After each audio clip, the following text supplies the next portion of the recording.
everybody, and welcome to this week's Thought for the Day from Jira. This week we've been thinking about kindness.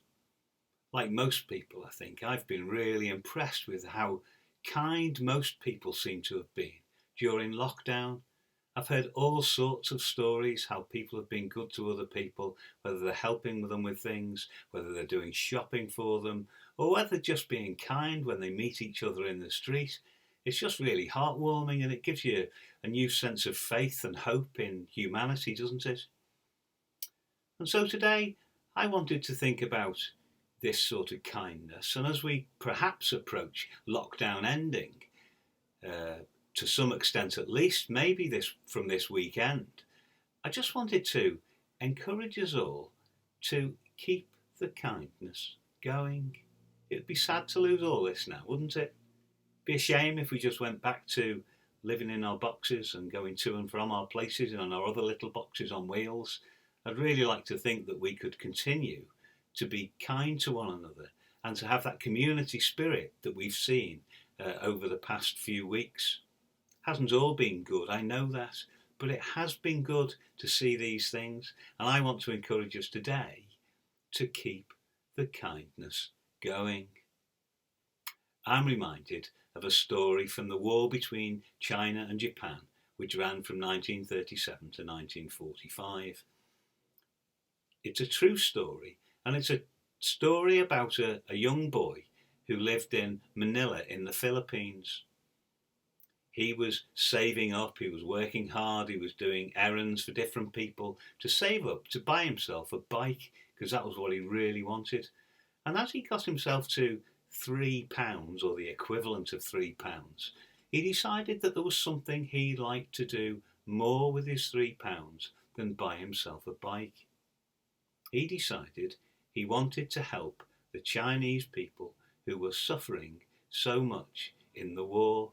He knew that plenty of them were starving and they were suffering in many different ways, and he wanted to do something about it. So he took his £3, all the savings he had, to the local bakery where he bought £3 worth of bread. Having bought the bread, which was sacksfuls and sacksfuls, he dragged it off to the China Relief Committee, and he told them what he'd done, and he wanted to send the bread to the Chinese people who were suffering. They were astonished by what had happened, and they didn't want to hurt his feelings by saying, "Oh, by the time we get to China it'll be mouldy and stale." So they decided, after a while, to sell the bread on, calling it patriotic bread, which is what they did. Very quickly people came out and bought the bread, the patriotic bread, and very soon the boy's £3 became £10. This is a great idea, they thought to themselves, and so they continued it going, and with that £10 they bought some more bread and sold it on as patriotic bread, and people of Manila sold it outside shops and theatres and in the streets, until after 3 days the boy's £3 had become £300. They then sent on that £300 to China to help the people who were suffering. But the story doesn't end there. An American returned from Manila to America, and she told this story wherever she went. One of the people who heard this story was Henry Ford, the famous car manufacturer. When his wife heard the story, she felt sorry that the boy who'd worked so hard to get himself a bike had ended up with no bike at all. So she sent $20 to the China Relief Committee and asked them to buy the boy a bicycle. They did so, and they presented it to him in front of all the important people of the town. But the story doesn't end there. When the boy got his bicycle, he decided that he still wanted to help the people who were suffering in China. So he got his bike and he hired it out for 10p an hour to different people around, and so it went on. And that bike eventually led to the supporting an orphanage for 15 children in China.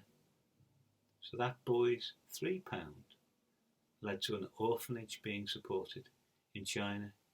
It's a heartwarming story, isn't it? Fantastic tale of human kindness. And as warmed as you are, I'm sure, by that story, it makes me just think about it for a moment.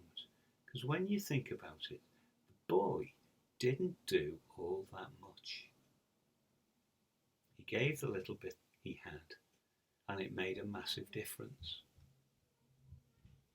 Other people caught that kindness, thought through their own kindnesses and how they could be kind, and their cumulative kindness led to 15 children's